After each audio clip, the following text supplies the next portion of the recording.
Everyone, good morning all. I am Mrityunjay Kumar, mathematics faculty from the president school दनियारी।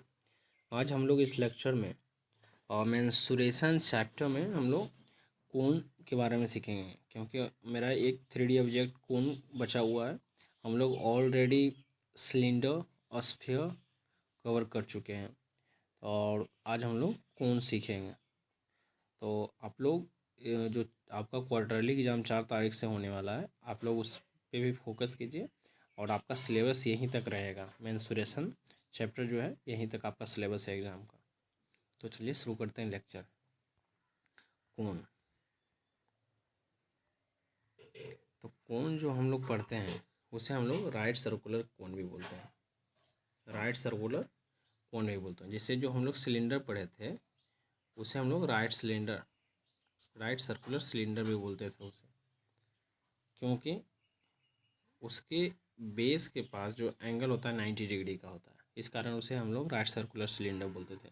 उसी तरीके से हम लोग इसे कोण या राइट सर्कुलर कोण भी बोलते हैं, क्योंकि बेस के पास वन एंगल भी जो होगा हमारा 90 डिग्री के इक्वल होता है, यानी जो हाइट होता है हमारा वो परपेंडिकुलर होता है। तो देखिए समझते हैं कोण किसे कहते हैं। तो we see around us many objects such as an ice cream cone, a conical vessel, a clown's cup. These objects are said to have the shape of a circular cone. In geometry we define it as अंदर मतलब कहता है कि right circular कोण, आप बहुत सारा ऐसा ऑब्जेक्ट देखे होंगे अपने आसपास में जो इस टाइप का होगा। सपोज आप बर्थडे कैप देखिए, उसमें क्या है, आप ऊपर देखेंगे बर्थडे कैप जिधर हम लोग हेड पे डालते हैं वो क्या है, एक सर्कल टाइप का होता है और आगे क्या होता है, पॉइंटेड होता है। तो वो क्या है, सर्कुलर कोण है, वो राइट सर्कुलर कोण है उसे बोलते हैं। आप मक्का जब देखिए, मक्का अगर पौधा में होता है तो उसका फिगर होता है क्या, वो राइट सर्कुलर कोण की टाइप का ही होता है। आइसक्रीम आप जो खाते हैं, कोण आइसक्रीम कोण जो इस टाइप का होता है, ये भी क्या है, राइट सर्कुलर कोण है। तो आखिर ये जनरेटेड होता कैसे बनता है, तो राइट सर्कुलर कोण देखिए, the solid generated by the rotation of A right angle triangle about one of the sides containing the right angle is called right circular कोण।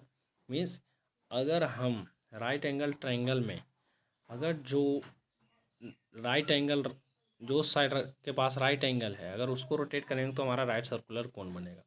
तो कौन सा साइड को रोटेट करेंगे हम लोग, एक्चुअली हम लोग रोटेट करते हैं परपेंडिकुलर साइड को। परपेंडिकुलर मीन्स हाइट, तो इसमें हाइट क्या है, ओ ए। तो देखिए thus on rotating a right angle triangular lamina A O B about O B को हम लोग ओ ए के अकॉर्डिंग ओ ए के हम रोटेट करेंगे। ओ ए क्या है, एच है, तो ओ ए को हम लोग रोटेट करेंगे। जब रोटेट करेंगे राइट एंगल ट्रायंगल को, देखिए ऐसा फिगर है, ए ओ और बी, ओ ए को हम लोग रोटेट करेंगे तो ये पूरा फिगर क्या होगा, रोटेट होगा।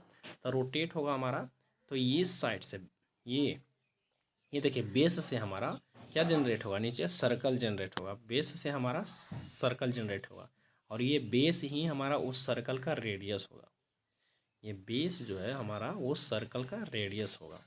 अब प्लस ये हाइट हो जाएगा उस कोण का हाइट होगा ये, और ये जो होगा इसे हम लोग स्लैंट हाइट बोलेंगे। हाइपोटेनस जो है उसे हम लोग स्लैंट हाइट बोलते हैं राइट सर्कुलर कोण में। तो ये फिगर देखिए, ये बेस रेडियस है, ये हाइट है और ये स्लैंट हाइट है। तो स्लैंट हाइट हम लोग कैसे निकाल सकते हैं, सपोज आपका बेस रेडियस आर है और हाइट एच है, तो स्लैंट हाइट को हम लोग एल से डिनोट करते हैं इसमें। तो स्लैंट हाइट क्या होगा, पाइथागोरस थ्योरम लगाइए, h root under h square plus r square. तो ए ओ बी यहाँ क्या है, 90 डिग्री है। तो देखिए if the radius of base is equal to r units, height h units and slant height equals to l units, then तब क्या होगा, एल स्क्वायर बराबर h square plus r square होगा, यानी एल बराबर root under h square plus r square होता है। Slant height बराबर root under h square plus r square. तो अगर ये आ गया तो फिर फॉर्मूला क्या होता है, देखिए स्लैंट हाइट इतना ये यूनिट होता है, वॉल्यूम जो होता है कोण का pi r square h by 3 होता है, pi r square h by 3 cubic unit होता है। मतलब क्या है समझिए, ये आप सपोज एक सिलेंडर है, राइट सर्कुलर सिलेंडर है।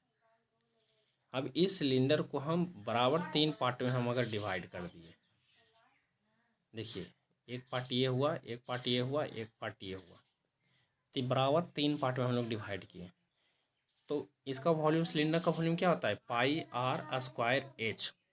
अगर उस सिलेंडर के वॉल्यूम को 3 पार्ट में हम डिवाइड कर देंगे तो 1 पार्ट का वॉल्यूम क्या होगा, पाई आर स्क्वायर एच बाई 3। तो वही कहता है कि अगर एक सिलेंडर जिसका बेस रेडियस आर है और कोन जिसका भी बेस रेडियस आर है और हाइट एच दोनों का सेम है, तो जो कोन का वॉल्यूम होगा वो सिलेंडर के वॉल्यूम का 1/3 होगा। तो सिलेंडर का volume pi r square h होता है, तो कोन का volume pi r square h by 3 होगा, उसका 3। यानी अगर हम एक सिलेंडर लीजिए जिसका हाइट एच है और रेडियस आर है, रेडियस आर और हाइट एच है, और कोन का भी हाइट एच है और रेडियस आर है, तो आप उस कोन से आप 3 बार कुछ भी, सपोज आप पानी भरेंगे उस कोन से 3 बार और सिलेंडर में डालेंगे, तो 3 बार जब आप भरेंगे तो सिलेंडर का वॉल्यूम एग्जैक्टली इक्वल्स हो गया। तो कोन का वॉल्यूम क्या होगा, पाई आर स्क्वायर एच बाई 3। तो area of curved surface, curved means टेढ़ा, जो साइड का सरफेस, तो कोन का कर्व्ड सरफेस होता है pi r l, pi r l, l slant है तो एल बराबर root under h square plus r square square unit होता है। तो टोटल सरफेस एरिया क्या होता है, area of the curved surface plus area of the base, नीचे का बेस का एरिया, तो pi r l plus pi r square. इसमें हम लोग कॉमन लेंगे पाई आर, तो l plus r square unit, जिसमें एक से यहाँ नहीं होगा, ये क्या है पाई, पाई बराबर 22/7 लेना है, 22/7 लेना है। तो ये हमारा कोन्स का इतना फॉर्मूला है। तो आपका मेंसुरेशन चैप्टर ऑलरेडी लगभग कंप्लीट हो गया, जो भी पढ़ना था। आपका एक चीज़ और इसमें होता है 3D में फ्रस्ट्रम, लेकिन आपको क्लास 9th में फ्रस्ट्रम नहीं पढ़ना है, ये क्लास 10th में फ्रस्ट्रम पढ़ना है। जब हम लोग कोन को बीच से कट करेंगे, यहाँ से सपोज हमने कट कर दिया, ये पार्ट हमने रिमूव किया, तो ये पार्ट हमारा ऐसा बनेगा, छोटा सा कोन बनेगा, और एक पार्ट कैसा बनेगा, एक पार्ट ऐसा बनेगा हमारा, एक पार्ट तो कोन जैसा बनेगा, और दूसरा पार्ट जो बनेगा हमारा, ये हमारा ऐसा बनेगा, बकेट टाइप का ऐसा बनेगा। बकेट जो होता है, अब बकेट को उल्टा कर देंगे तो हमारा वो क्या होता है, फ्रस्ट्रम होता है। तो जब कोन को हम लोग कट करते हैं तो एक पार्ट कोन बनता है छोटा सा और दूसरा फ्रस्ट्रम बनता है। तो फ्रस्ट्रम हालांकि आपको पढ़ना नहीं है सिलेबस में, वो नेक्स्ट क्लास में क्लास 10th में पढ़ना है। तो आपका मेंसुरेशन चैप्टर कंप्लीट हुआ और यहीं तक सिलेबस है आपका एग्ज़ाम का। तो चलिए मेहनत कीजिए। Thank you.